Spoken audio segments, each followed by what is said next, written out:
TV serial रिश्ता का कहलाता है कि सेट पर ए दिन हलचल मचल बाटे।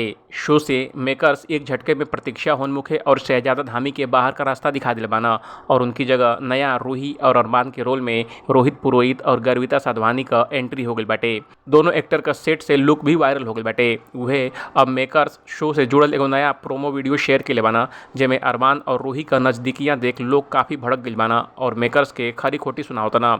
आई हम आपके ये वीडियो के बारे में बतावतनी। दरअसल रिश्ता का कहलाता है कि सेट पर रोहित पुरोहित और गर्विता साधवानी पहुंच चुकल बाना और दोनों बाकी स्टार्स के साथ भी काम शुरू कर दिल बाना। यही बीच मेकर्स की तरफ से एगो वीडियो दिखावल गई बा।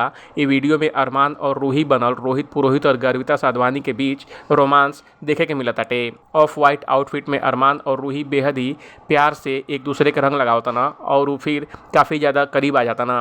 ये दौरान दोनों ही एक दूसरे के पैर में कलर लगावतना और रोहित अरमान के ऊपर फूल का बारिश तक करतली। ये वीडियो के देख के लगता कि मेकर शो में होली के सेलिब्रेशन के बीच बहुत बड़ा ट्विस्ट लावे वाला बाना, जिसमें अरमान और रूही का रोमांस भी शामिल बाटे। ये रिश्ता का कहलाता है कई प्रोमो फैंस के काफ़ी पसंद आवता, लेकिन लोग एमे रूही की जगह अरमान के साथ अभीरा के देखल चाहता ना। यही वजह से मेकर्स फैंस के निशाने पर आ गई बाना। एक यूजर लिखना ई का बकवास बाटे, ऑन स्क्रीन का नैतिकता कहाँ गई बाटे। वह एक जन लिखना ओ भाई साहब कुछ तो इनके रिश्ता का ख्याल कर।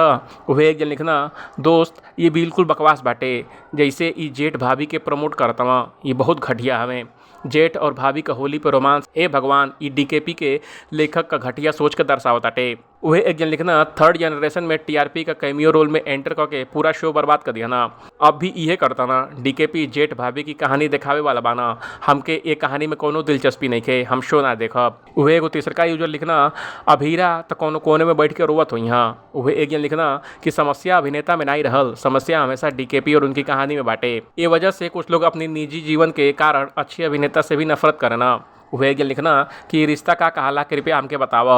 वह एक लिखना कि क्षमा कर डीकेपी, लेकिन उनके ई पेश कैले के तरीका गलत बाटे। भगवान के लिए वो लीड नहीं बना। आप विवाह की बात संबंध के बढ़ावा दिहल पसंद करतनी, ये बहुत गलत बाटे। वैसे ये स्टोरी पर आपको क्या कहे कमेंट कर हमके जरूर बताई। बाकी अपडेट के लिए देखत रही एबीपी भोजपुरिया।